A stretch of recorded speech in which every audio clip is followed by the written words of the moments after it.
Oke, assalamualaikum warahmatullahi wabarakatuh. Di sini misalkan bahas tentang pronoun, ya. Pronoun adalah kata ganti. Oke, dalam bahasa Inggris ketika menyebutkan subjek atau objek atau kepemilikan biasanya menggunakan pronoun, ya. Jadi ingat-ingat, pronoun adalah kata ganti, ya. Dan kata ganti itu ada banyak sekali.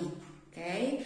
Dalam bahasa Inggris mungkin yang paling awal kita tahu bahwa ada personal pronoun yang biasanya kita sebutkan atau pas dulu belajar bahasa Inggris di SMP, SMA atau belajar bahasa Inggris basic pasti dikenalkan dengan pronoun ini.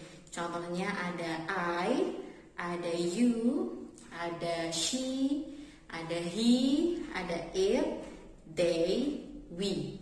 Ya, jadi kalau misalnya kita pengen mudah untuk menghafalkan bisa pakai I, you, they, we, she, he, it. I, you, they, we, she, he, it. Nah, sudah. Nah, sekarang kita akan belajar tentang apa sajakah pronoun dalam bahasa Inggris. Yang sedang kita hafalkan baru saja kita sebutkan namanya adalah personal pronoun.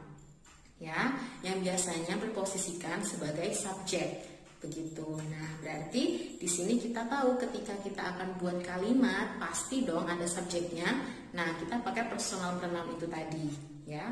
Kalau I artinya saya, kemudian you artinya kamu, tapi dalam pronoun you ini dibagi menjadi dua. Ada you yang hanya aku dan kamu saja, kamu satu orang, atau you dalam jumlah banyak gitu. Jadi ketika Miss Denti ada di depan kelas misalnya, kemudian akan menunjuk mahasiswanya, Miss juga pakai you meskipun mahasiswanya ada banyak gitu ya. Kemudian setelah itu ada she, itu dia perempuan, he, dia laki-laki, dan it itu untuk benda mati atau untuk animal, untuk hewan. Kemudian they itu mereka, dan we adalah kita atau kami. Nah, setelah mempelajari tentang personal pronoun, kita lanjut ke objective pronoun. Seperti namanya, objective pronoun berarti dia berposisikan sebagai objek dalam kalimat.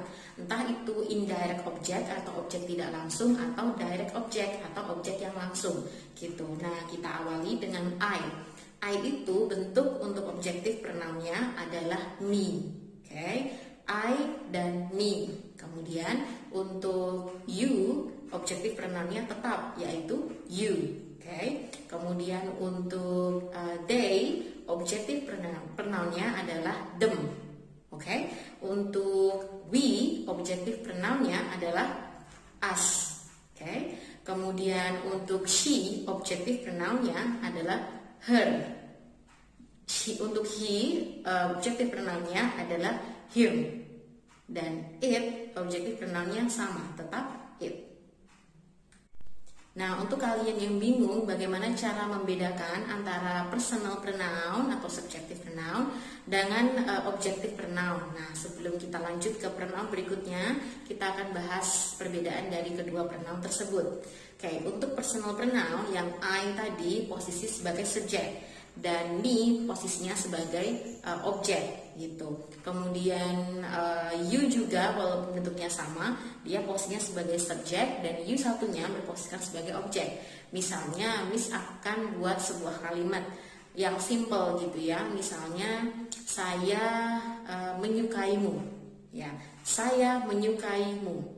Dalam hal ini saya adalah subjek atau personal pronoun yang kita pelajari tadi. Nah, yang ditujukan siapa, yang terkena tindakan like tadi siapa? Adalah you misalnya. Nah, you di sini berposisikan sebagai objek. Jadi kalau kita gabung menjadi satu kalimat, pakainya I like you.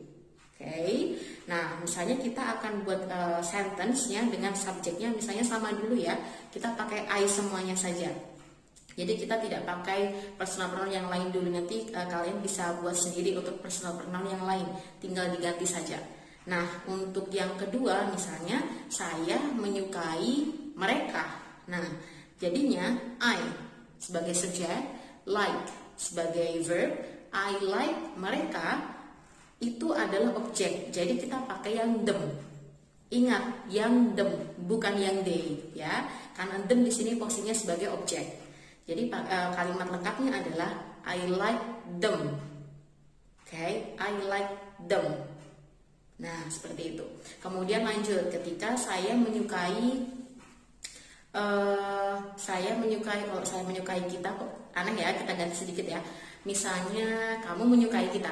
Nah, jadinya you like us. You like us. Nah, jadi us-nya di sini adalah objeknya. Ingat, bukan we. Kenapa kita nggak pakai we? Karena dalam sentence tersebut dia posisi sebagai objek gitu. Oke? Misalnya yang lain lagi. Aku mengunjungi dia perempuan. I visit her. Oke. I visit her. Oke, her-nya sebagai objek dan I-nya sebagai subjek. Kemudian next, kita misalnya ada kamu mengunjungi dia laki-laki misalnya. Kamu sebagai subjek, you. Dia laki-laki sebagai objek, him. You visit him, gitu. Kemudian yang terakhir ada objective pronoun it, bisa kita pakai dalam sentence yang simple juga. Misalnya ketika kalian semua lagi makan gitu, kemudian suka dengan makanannya, biasanya bilangnya I like it. I like it. I sebagai subjek, and then like as a verb, kemudian it-nya sebagai objek. Oke, objek it di sini, it bisa berupa kata benda yang mati, atau misalnya tumbuh-tumbuhan, misalnya handphone, bottle, atau flower misalnya, kemudian buku, itu bisa pakai it.